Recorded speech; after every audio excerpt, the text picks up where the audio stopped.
millions. Cette victoire de NGB boucle une saison qui a tiré en longueur.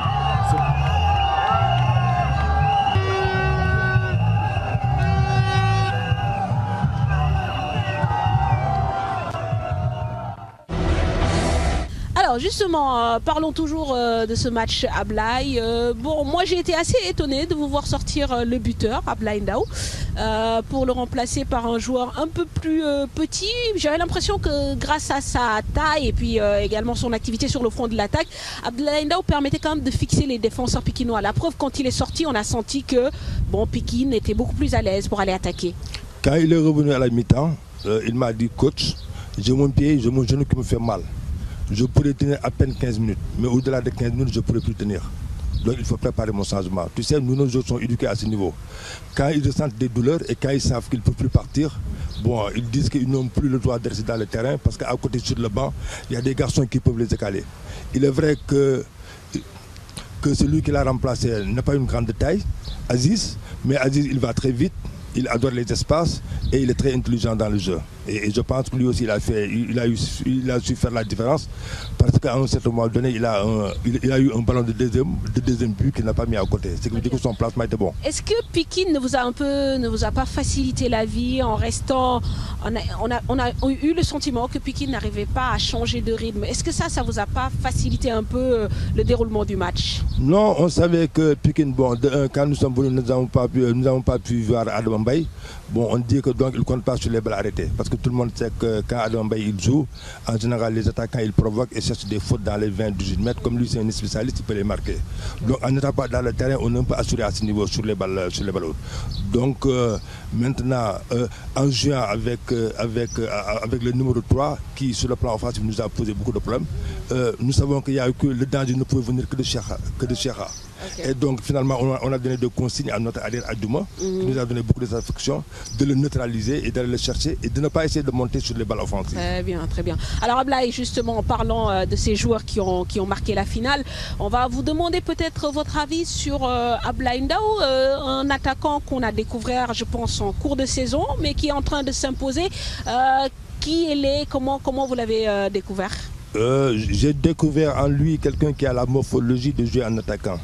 Parce que vu sa grande taille, vu sa technique et vu sa puissance, bon, je me suis dit qu'il pouvait faire l'affaire. Maintenant, il fallait l'apprendre le métier d'attaquant de pointe. Et je pense qu'il est en train de bien l'apprendre. Parce que tu vois, nous avons des attaquants, mais des fois qui ne sont pas tellement bien formés. Qui ne savent pas à quel moment ils sont attaquants et à quel moment ils sont appuyés. Et ça, c'est important pour un attaquant. Un attaquant, tant qu'il est face au jeu, face à son partenaire, il ne doit pas se considérer comme un attaquant. Il doit se considérer comme un appui.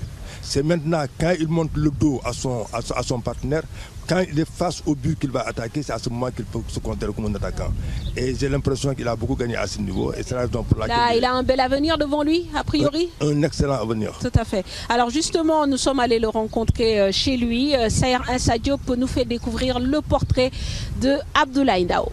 Ce sont des moments inoubliables. C'est un club fantastique, un quartier magnifique. Ce sont des gens, la majeure partie de la population disent qu'ils sont irrespectueux, mais ce n'est pas le cas. Comme on dit souvent, si tu ne vis pas avec la personne, tu ne le connaîtras pas. J'ai vécu avec cette population, j'ai vécu avec ce club et je sais que ce sont des gens déterminés, qui ont des ambitions, qui ont des objectifs. C'est l'homme de la deuxième partie de la saison de Nyari Tali. Abdoulaye Ndao, le longiligne attaquant, a offert à Nyari Tali son premier trophée de la saison en inscrivant le seul but de la finale de la Coupe de la Ligue. C'est le fruit d'un travail de longue haleine. Quand j'y vais dans le terrain, j'apporte avant tout l'amour. Quand j'étais jeune, je voyais mes grands jouer, faire des choses et je me dis mais ces gars-là, je suis plus fort qu'eux, pourquoi je ne joue pas? Ce sont ces genres de trucs qui me faisaient mal. Et j'avais des présélections en équipe nationale junior. Je ne savais pas pourquoi on ne me sélectionnait pas. Et ce sont des astuces qui me faisaient mal, mais au fil du temps, j'ai compris. Né le 26 octobre à Kaolack, Ndao mesure 1m87.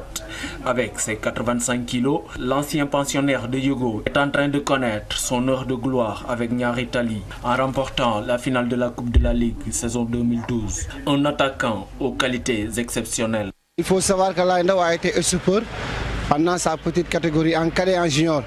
Il a été transformé attaquant il n'y a pas si longtemps que ça, il doit faire 2 à 3 ans. Donc il a beaucoup à encore améliorer dans son football. Mais pour quelqu'un qui a été stoppeur, depuis qu'il est arrivé dans le championnat avec Yogo et Ñaari Tali, on a vu que vraiment c'est un excellent attaquant. Celui qui a préféré le foot aux études s'est fixé des ambitions multiples. Je ne vise pas pour l'instant la sélection A. Non, ce n'est pas mon objectif. Mon objectif en ce moment, c'est ces 2 sélections et avoir un contrat pro à l'étranger.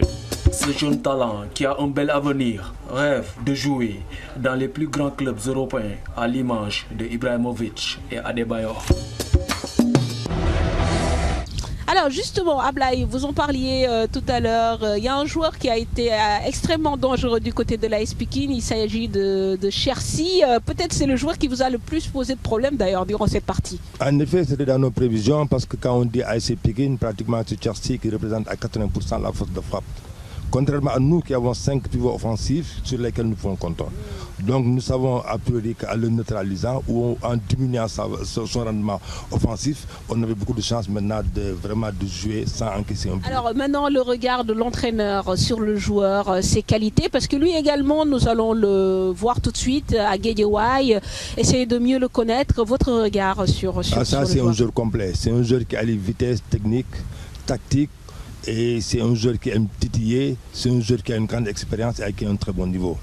Et je pense qu'il faut mieux l'avoir avec soi que contre lui, contre Alors, soi. Justement, Abdelaziz Ndiaye est allé à sa rencontre à Guédiawaye. Nous apprenons à mieux connaître Chersi, alors joueur de l'AS Pikine. Il s'était déjà fait un nom sous les couleurs de l'équipe nationale cadette du Sénégal. Capitaine de la sélection à l'époque, Chersi était le leader technique et moral de cette formation. Auparavant, j'avais joué en équipe nationale cadet, voilà, en étant capitaine, et j'ai joué tous les matchs en étant capitaine. Malheureusement, une élimination prématurée va écourter l'aventure. Cher quitte le Sénégal pour tenter l'aventure à l'étranger. Direction Qatar, le joueur s'adapte à merveille.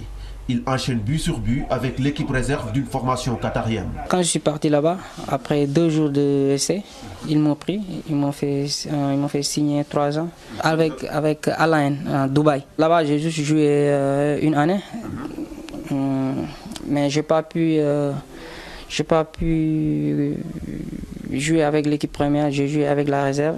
Je suis terminé meilleur buteur avec 19 réalisations, mais en équipe réserve. Ne parvenant pas à faire son trou dans l'équipe A, Chersi s'envole pour la Syrie où il s'engage pour 2 ans, mais avec les problèmes politiques qui minent le pays, l'aventure tourne court. J'ai vu une équipe syrienne qui m'avait proposé un contrat avec une somme très importante. Je n'ai pas réfléchi. Quand j'ai quitté Syrie, c'est à cause des problèmes. Sinon, là-bas, j'étais bien là-bas. Retour au Bercail pour ce petit ailier de poche qui s'engage avec l'AS Pikine. Chersi, séduit par le projet ambitieux du club de la banlieue, décide de tenter l'aventure pour une durée déterminée. C'est de quitter Dakar, avoir un grand club et jouer dans le haut niveau. Déjà en début de saison, j'ai eu plusieurs invitations. Et ça, je pense même le président de l'AS Pikine lui-même, il peut affirmer ça. Voilà. J'ai eu plusieurs contacts, mais voilà quoi. Je me suis dit, c'est pas la peine de se presser. Il faut prendre du temps pour mieux voir.